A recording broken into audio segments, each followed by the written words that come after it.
Okay, let us move along. Very much looking forward to our next guest as well. She is killing it in her own right. She is one of the best Muay Thai kickboxers in the world, and soon she will be transitioning over to mixed martial arts. She recently signed with Glory Kickboxing, left Lion Fights, and also recently signed with Invicta. This is a fascinating story. We are being joined via the magic of Skype by Tiffany van Soest. There she is, in her car, I believe. Tiffany, how are you? I'm good, thanks. How are you? I'm doing fantastic. Am I on? Do I hear some feedback there? Or is your radio on? My Bluetooth is on here. Is that better? I think that's better, yes. Oh no, I still hear the feedback. We'll try to fight through it. Here we go.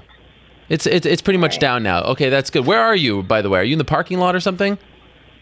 Yeah, I'm running around doing my medicals and stuff for my fight, which is why I still have my glasses on because my pupils are dilated. Oh, okay. And I'm about to go get an MRI on my brain. Oh. So, busy day. Well, I appreciate you squeezing us in. It's great to have you on the show. Okay, so a lot going on with you, and I kind of want to work chronologically here. You were killing it for Lion Fights, and then out of nowhere, you went on social media and said that you had to sell one of your belts because they weren't paying you. Have they ever paid you?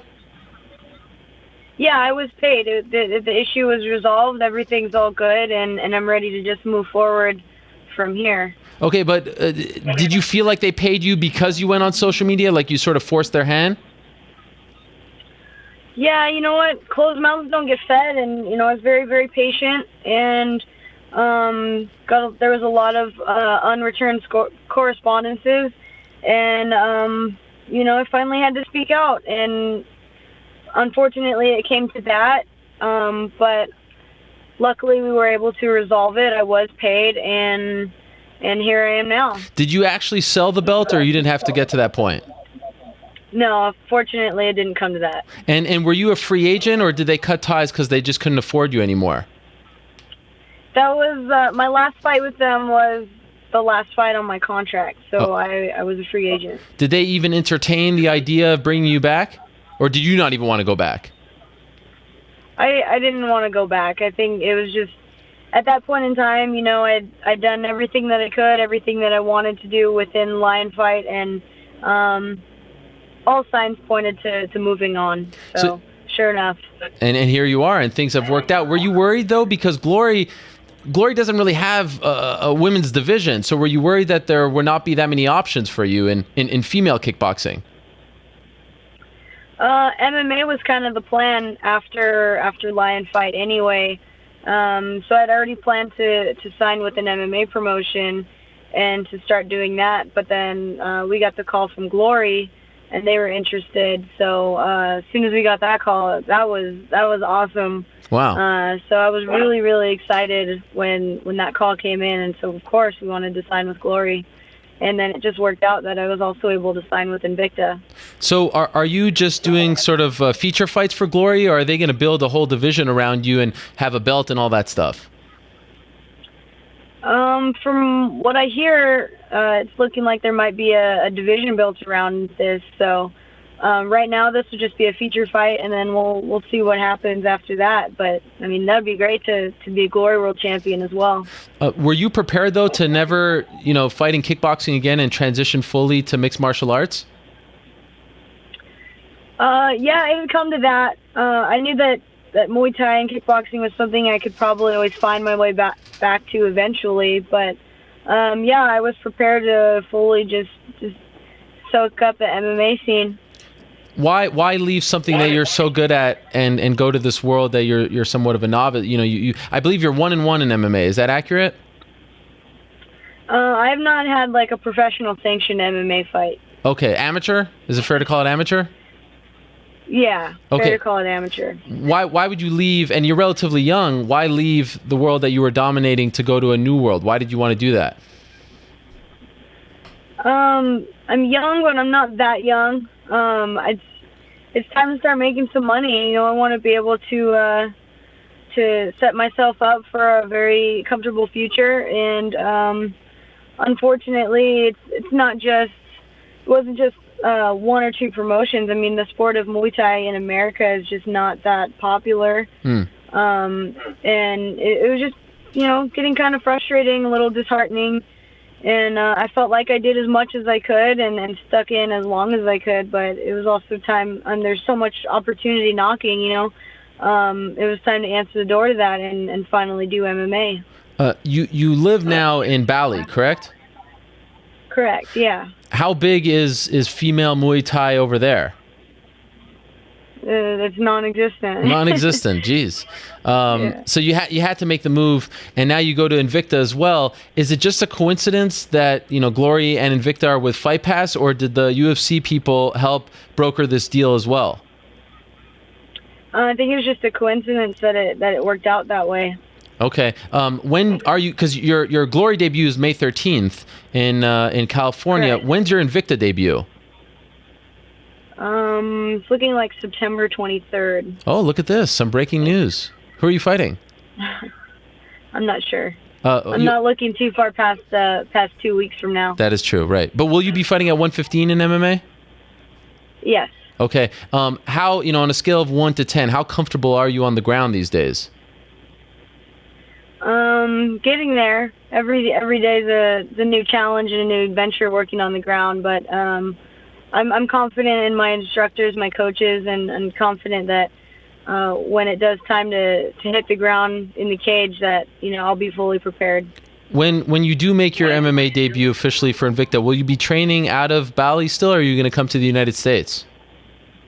Both. I'll be doing the majority of my training camp in Bali at Bali Muay Thai and MMA, and then haven't decided on a camp here in the States yet. Going to be doing a little bit of training around. I've always been based out of San Diego, so I've got options there, but got options in Vegas as well. And so after this fight, maybe I'll take a little bit of time, check out a few different places to train, and then make my decision based off of that. Did you ever consider trying out for The Ultimate Fighter? I know they just featured the strawweights. Was that a consideration for you to go straight into the UFC?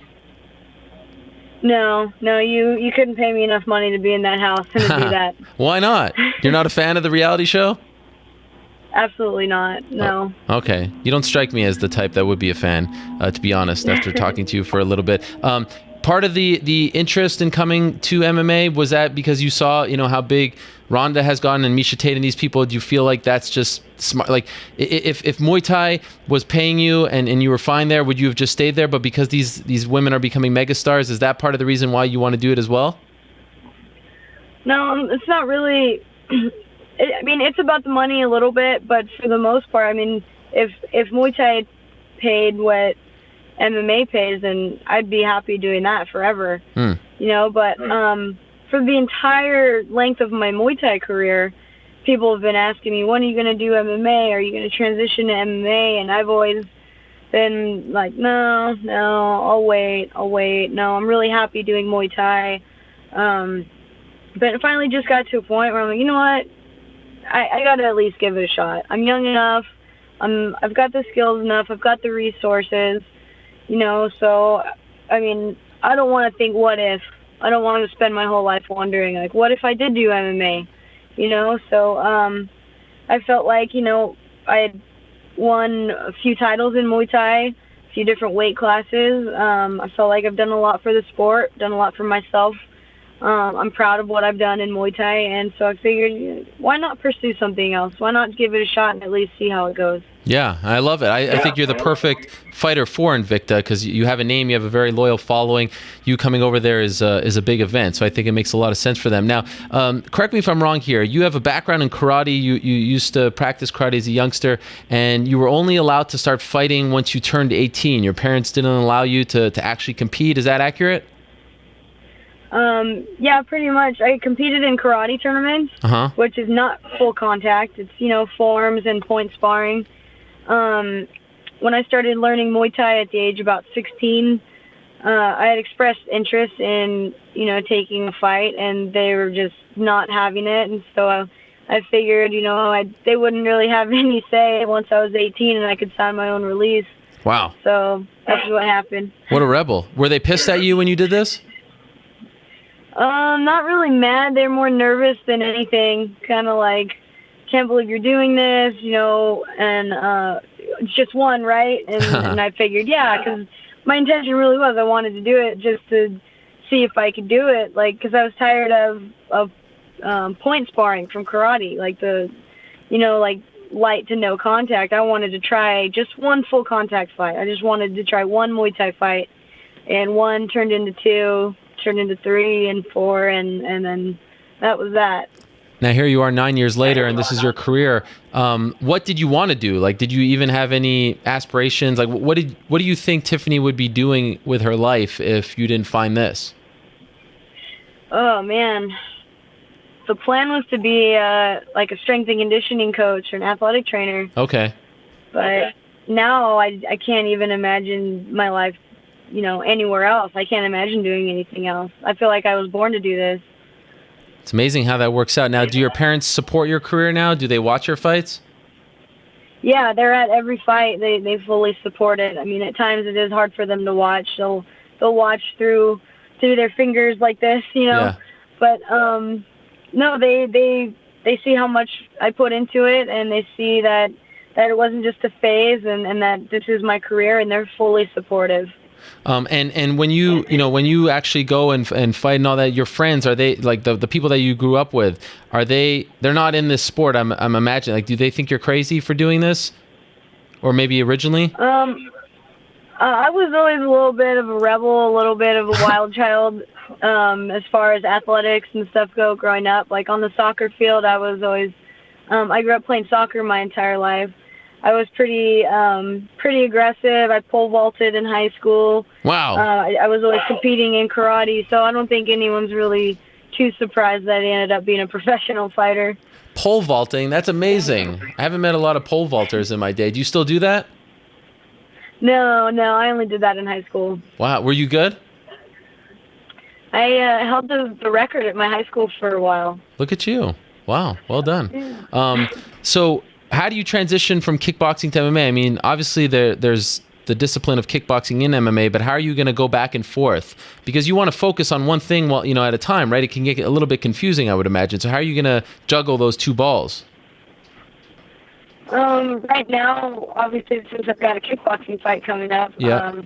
The majority of my training, is based around that. But as soon as this fight's over, I'm going to have to just double up on my groundwork and stay sharp on my feet. And then the real thing, I think the most difficult thing that I'm going to have to figure out is the in-between stuff, like how to, obviously the groundwork is my main priority because it is my weakest area, but the transition, like just the really subtle changes, I'm going to have to figure those out as I go.